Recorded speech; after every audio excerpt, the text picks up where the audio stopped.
خود نتائج نمخ کی زو لجنة التحکیم محترم شیخ فضیلت الشیخ امین الله محمدی تا خواست کوم چې د سامعینو ته بیان هونه کوي خو صرف هغه خپل هغه دغه بو کی چې یاره انشاءالله ما دې کې ډېر کوشش کړی دی خو بیا هم انسان دی کمې زیاتې کېږي د هغې په وجه به د طلباو ته څه وکړو.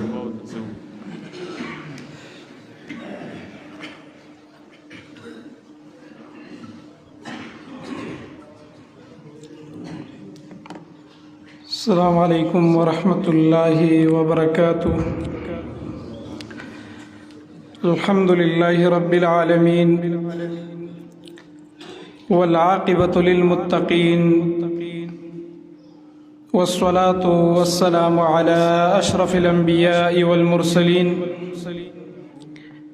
نبينا محمد وعلى آله وصحبه أجمعين. أما بعد، قال الله تبارك وتعالى: الرحمن علم القرآن خلق الإنسان علمه البيان. زمان دین اسلام محترم و معزز و طلباء کرام بیانات وکړو. زه تاسو ته بیان کول نه غواړم او نه په بیان باندې تنګوم. یقینا د ډېر وخت نه انتظار وکړ، ستړي شوي به وي تاسو، خو د یو څو خبرې به د طلباء کرامو د فایدې دپاره وکړو. انشاءالله زموږ دپاره به هم په دې کې فایدې. دا یو ټریلر یو تربیت یو مسابقه ده. دا د هر کار اصول دي چې هر کار سړی هغه کوي نو د هغې نه مخکې لږ ټریننګ اخلي. که یو سړی ډرایوینګ زده کوي نو دا داسې نه کوي چې د کور نه راوځي ډایرکټ ګاډي کې کیني او بس په سړک روان شي. لږ ټریننګ زده کړي، چا سره شاګردي وکړي، لږ ډېر مخکې په دې خپل تجربات وکړي، بیا دا وروسته میدان ته راوځي او بیا ډرایوینګ کوي. که یو سړی کور جوړوي، ګیرکار دی، مصري دی، نو دا داسې نه کوي چې د کور نه ډایرکټ تیشې او کرنډۍ راواخلي او راوځي او دیوال ته ودرېږي او بس ډایرکټ ټیکې اخلي او کورونه جوړوي. د دې نه مخکې دا خپل تربیت وکړي، ټریننګ حاصل کړي. د دې دپاره صرف دیوال جوړول نه دي، د دې دیوار د پاسه آبادي کېږي. داسې نه چې جوړ یې کړم را پرې نه وځي. یو هنر دی، یو فن دی، دا یادوي. داسې په هر کار کې دغه شانتي. بالآخر د دې تقریر په فن کې، د خطابت په دې فن کې دا هم ډېر ناشنا یو فن دی.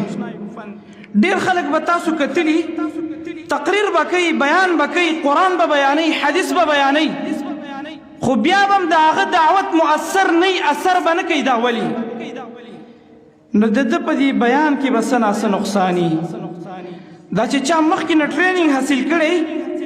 نو که بیا هغه دعوت کوي نو دا خپل اظهار ما فی الضمیر چې راوباسي د خلکو زړونو ته یې رسوی شي. زما محترمه، د قرآن او سنت کې الله دومره طاقت کې خوستی چې هغه د کاڼو نه سخت زړونه عرب چې کومو، د یو بل د وینې دشمنان چې کومو، هغه د یو بل عزت ته چې غلو، د دې قرآن د برکته الله رب العالمین بیا د یو بل رونه جوړ کو او د یو بل عزت محافظین یې جوړ کو. دا د دې قرآن د وجې نه. خو قرآن ورته په صحیح طریقه بیان شو، دعوت ورته په صحیح طریقه باندې وشو. ډېر مقررین او خطبا دعوت کوي خو طریقه ورته نه معلوم. په دې دعوت کې ډېر پهلو دی او دا ډېر وسیع میدان دی. خپل اصول لري، خپل اسلوب لري، خپله طریقه لري، خپل یو کار روزګار د دې مناسبت هغې په ترتیب سره به تدا کېږي. دا داسې یو خارې ناپرسان نه دی چې به سر سړی دی رادانګې او خبرې دې کوي، دا به داعي نه. سورة النوح کې الله د دعوت خپل اصول بیان کړي دي. د دې خپله طریقه ده. نبی کریم صلی الله علیه وسلم عربو ته چې ډېر سختو او په ضد کې مشرکینو هغوی ته به دعوت ورکول، د نبی کریم صلی الله علیه وسلم د دعوت لهجه به ډېره ناشنا وه. هغه عرب به د هغه د دعوت نه متاثره شو او تر دې چې بیا به د هغه په مجلس کې ناستو د سترګو نه به اوښکې را روانې وي جړلې به د محمد رسول الله خبرو ته ځکه هغه پخپله یو فصیح او بلیغ انسان و عرباز بن ساریه رضی الله تعالی عنه په باره کې راځي نبی کریم صلی الله علیه وسلم یو ورځ بیان کول وی دومره ناشنا بیان یې وکړو دومره مؤثر بیان یې وکړو دومره ښایسته بیان یې وکړو دومره د فصاحت نه ډک بیان یې وکړو دومره د بلاغت نه ډک بیان یې وکړو چې ظرفت منها العیون ټولو سترګو وجړلې په مجلس کې چې څومره خلک ناست ټولو جړلې وی صحابه کرامو کې ورته یو صحابي را پاسېدل ورته ویې ویلي د الله رسوله تاسو څومره ښایسته خبرې وکړي ان هذه لموعظة مودع دا ستاسو خبرې خو داسې ښکاري چې ګویا د دې نه پس د دنیا نه روانې دا خبرې خو زموږ په زړه ډېرې مؤثرې ولګېدې په موږ یې ډېر اثر وکړو د الله رسوله موږ ته نور نصیحت هم وکړه نو داسې نصیحت به د الله رسول کوو او د داعي صفت هم دا دی چې سامعین په کنټرول کې وساتي د هغه په بیان باندې سامعین تنګ نشي د هغه په بیان باندې سامعینو باندې ثقالت را نشي ډېر خلک به تاسو کتلي بیان کوي خو د هغه بیان په خلکو ثقالت راولي بوجې راولي نو دوه نقصانه دي یو نقصان زمونږ دی چې موږ ورته ودی او که دا نقصان نه وي موږ ورته په ایښه ناست دي نو بیا بل نقصان د داعي دی داعي مردم شناس پکار دی چې خلکو مزاج پیژني دا دعوت داسې نه دی چې بس کینې تا کمې خبرې یادې کړي دي په هره علاقه کې به دا کې نه د هرې علاقې خپل طبیعت دی داعي سړي له پکار دي چې د هغه علاقو والا طبیعت وپېژني چې یاره دا د کوم طبیعت خاوندان دي بعضې خلک هغه داسې وي چې د هغوی په طبیعت کې نرمي سخت مزاجه دعوت هغوی نه خوښوي بعضې خلک داسې وي چې د هغې په طبیعت کې تساهلي متشدده مسائل متشدده بیانات هغوی نه خوښوي بعضې خلک داسې وي چې د هغوی په طبیعت کې تشددي هغه شانتې دعوت به ورته وړاندې کړي نو د دې د وجې نه دا ټریننګ دی چې زمونږ او ستاسو طلبه کرام دلته ټریننګ شي او بیا په مستقبل کې د وقت خطبا جوړ شي د وقت داعیان جوړ شي زما د الله په ذات قسمي دا امت چې نن په کومې ګمراهۍ کې پروت دی والله دوی ته حق پرسته داعیان نه دي میلاو شوي زما د الله په ذات قسمي نن چې امت کومې تیارو ته روان دی دا د دې د وجې نه چې زمونږ او ستاسو منبرونه د حق پرستو داعیانو نه خالي پاتې شوي دي یا خو داسې ائمه د هغوی مقرر شوي یا داسې امامان د هغوی امامان جوړ شوي دي چې خپل منبر باندې د محمد رسول الله په مصله باندې قصې ورته بیانوي حکایات ورته بیانوي هسې خوبونه ورته بیانوي والله که حق ته نږدې هم راپرېږدي موږ چې خپل طلبا ټریننګ کوو صرف یو غرض په دې کې دی هغه دا چې دا امت وا دعوت ته تږی ناست دی دا امت قرآن او سنت ته تږی ناست دی هغه صدي لاړه هغه وخت لاړی چې چاته به دې څه ویلې هر سړي به در سره هغه منل دا د تحقیق دور دی لکه څنګه چې زمونږ او ستاسو مشر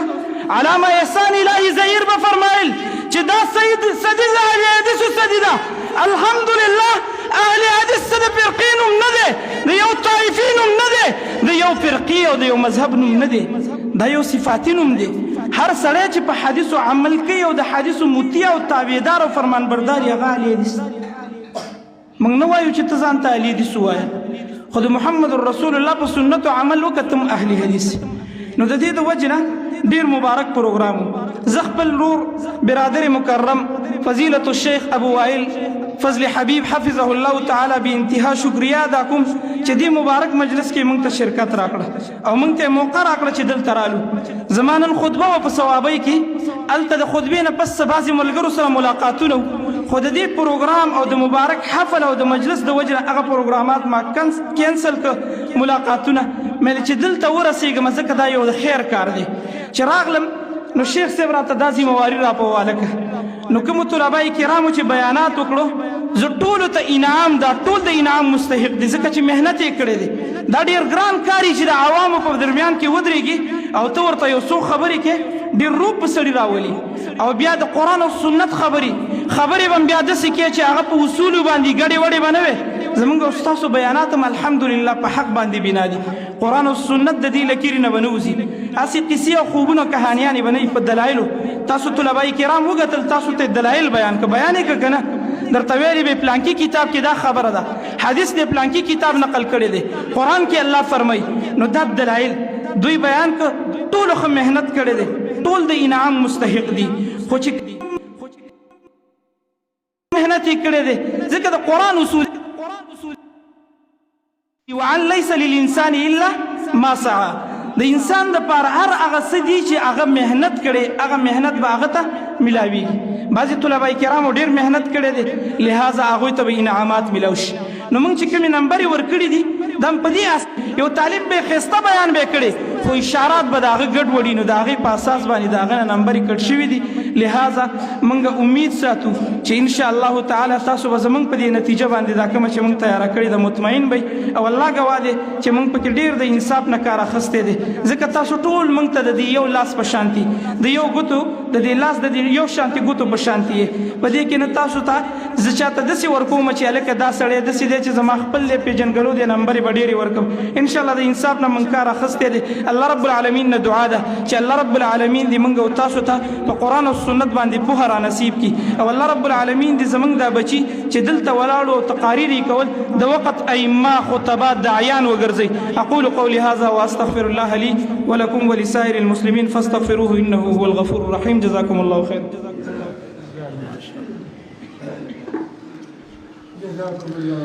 جزاكم الله خيرا.